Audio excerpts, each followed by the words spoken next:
Salam PKH, nama saya Firman Warubu, pendamping PKH Kabupaten Nias, Provinsi Sumatera Utara.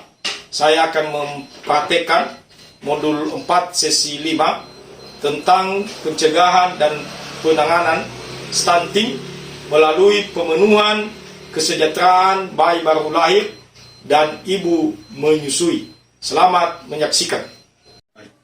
Selamat sore ibu-ibu. Selamat sore. Apa kabarnya? Kabar baik. Sehat-sehat kah? Sehat. Amin. Tepuk tangan dulu ibu-ibu.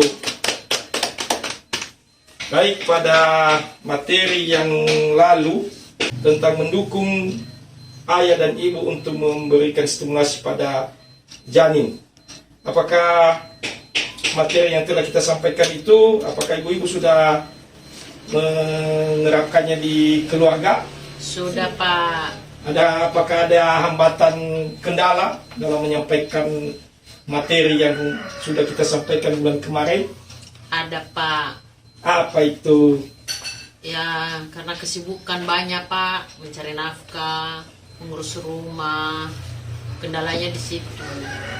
Baik, kalau itu hambatan dalam melaksanakan materi kita, harapan kita supaya kita selalu memberikan waktu untuk melakukan stimulasi bagi janin yang ada di kandungan.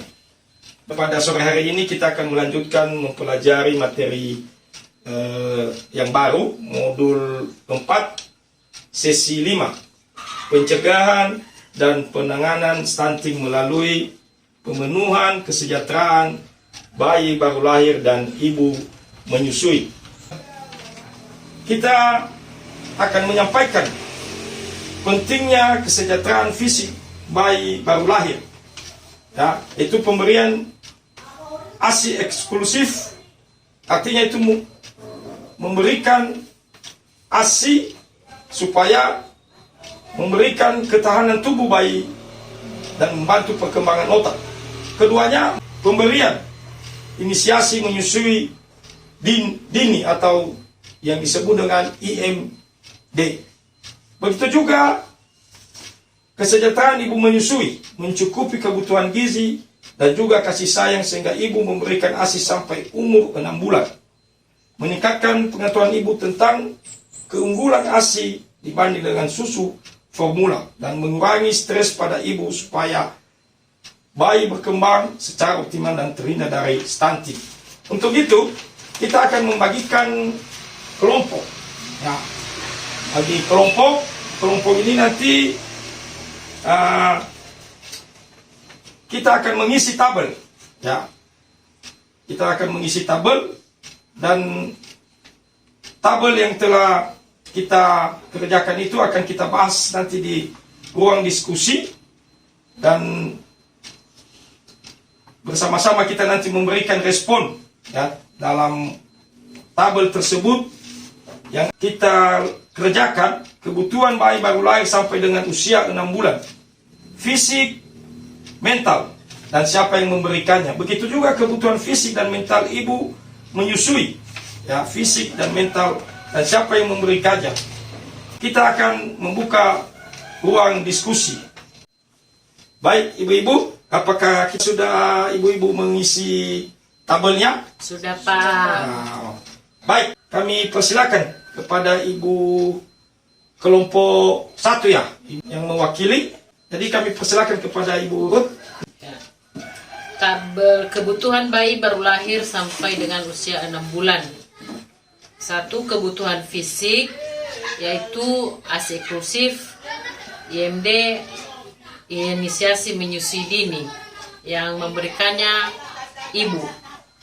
Kebutuhan mental, yaitu kasih sayang, yang memberikannya ibu, suami, dan keluarga. Oke, baik, terima kasih kepada ibu Ruth. Tepuk tangan dulu. Oke, dan begitu juga tentang kebutuhan fisik mental ibu menyusui. Kebutuhan fisik dan mental ibu menyusui. Fisik yaitu gizi, yang memberikannya suami menyediakan kebutuhan gizi. Mental kasih sayang, yang memberikannya yaitu suami serta anggota keluarga membantu ibu hamil memasak makanan dan mencuci.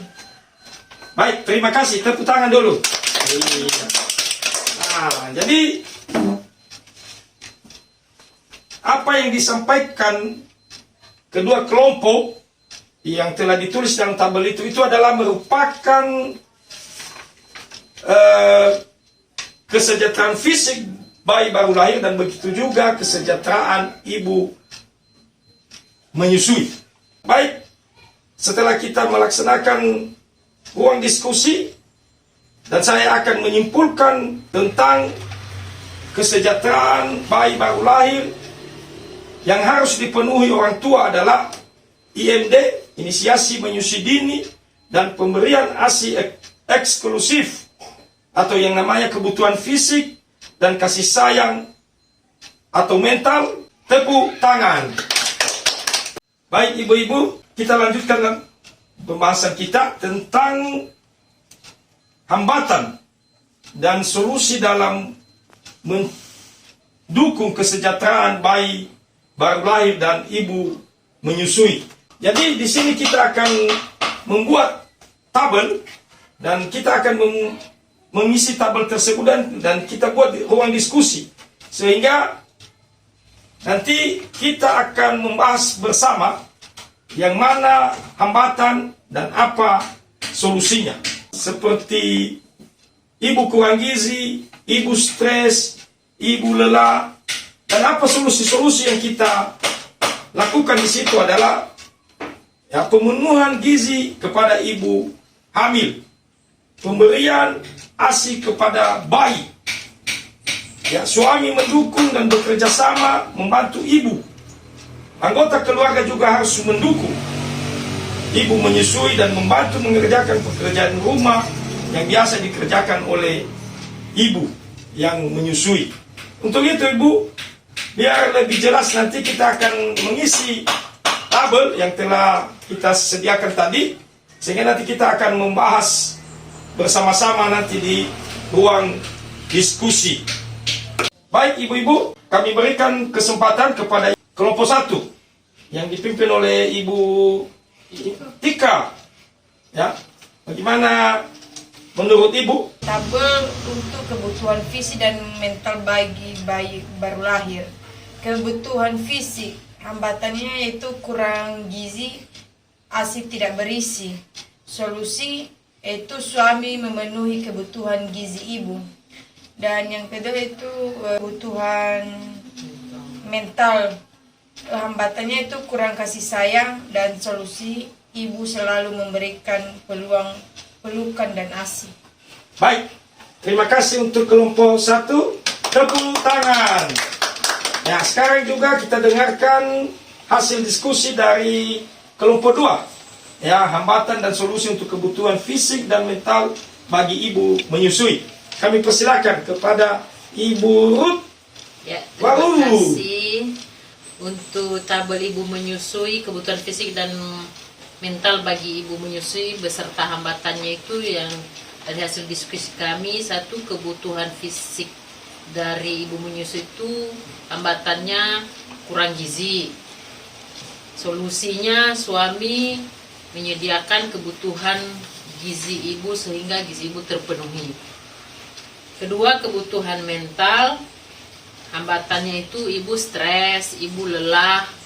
Solusinya suami harus tetap mendukung istri dengan menolong istri mengerjakan pekerjaan rumah dan juga membantu untuk mengurus bayi baru lahir.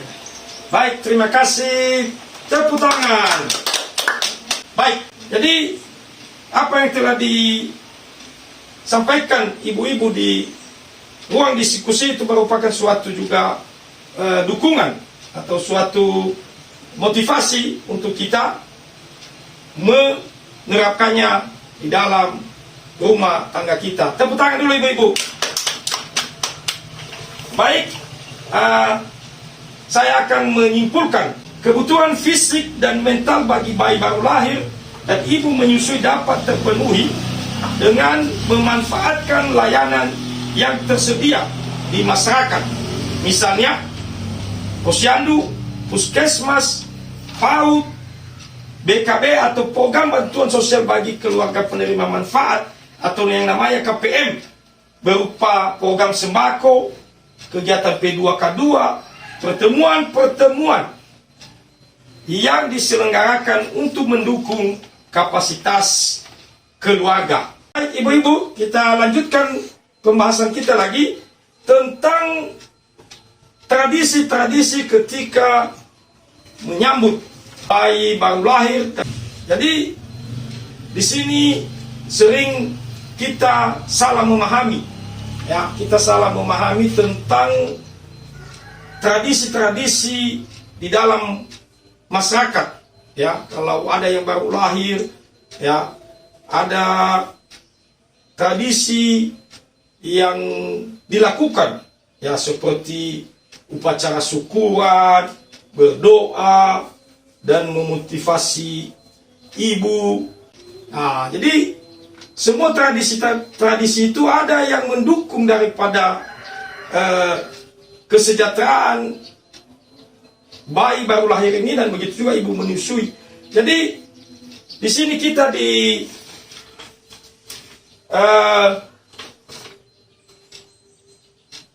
disampaikan bahwa tradisi-tradisi tersebut boleh kita mengikutinya, dan ada juga yang tidak boleh kita ikuti. Kenapa? Karena ada juga yang tidak mendukung, ya, ya, secara kesehatan, sehingga kita harus bisa membedakan yang namanya tradisi yang sesuai dengan kesehatan dan yang tidak sesuai dengan kesehatan. Yang mendukung tradisi seperti minum jamu dan daun katuk untuk ibu menyusui. Yang bisa mendukung lagi dengan pijat bayi sederhana. Yang tidak mendukung tradisi-tradisi yang seperti mempercayai dukun-dukun. Seterusnya, pemotongan tali pusar bayi oleh dukun beranak. Baik, ya. Kita akan simpulkan pentingnya kita mendukung dan tidak mendukungnya tradisi-tradisi yang terjadi di lingkungan, ya. Keluarga dan lingkungan harus bijak dalam memilih tradisi yang dapat mendukung tumbuh kembang bayi untuk mencegah stunting, ya. Bentuk dukungan yang bisa diberikan keluarga dan lingkungan secara material, makan bergizi, peralatan dan perlengkapan bayi bagi bayi serta ibu menyusui, dan non material kasih sayang dan informasi perawatan ibu menyusui. Ya. Jadi yang kita bahas pada sore hari ini, ya, ada 3 poin. Poin pertama, ya, diingat itu ibu, ya. Poin pertama adalah kesejahteraan bayi baru lahir, kesejahteraan untuk ibu menyusui. Keduanya tentang hambatan dan solusi untuk kesejahteraan ibu menyusui dan bayi yang baru lahir. Selanjutnya, ketiganya adalah tentang tradisi-tradisi yang terjadi di lingkungan. Jadi ada tradisi yang mendukung dan ada juga yang tidak. Jadi pertemuan kita pada sore hari ini kita cukupkan, dan kita akan lanjutkan bulan depan dengan modul dan materi yang lain lagi. Terima kasih, salam sehat.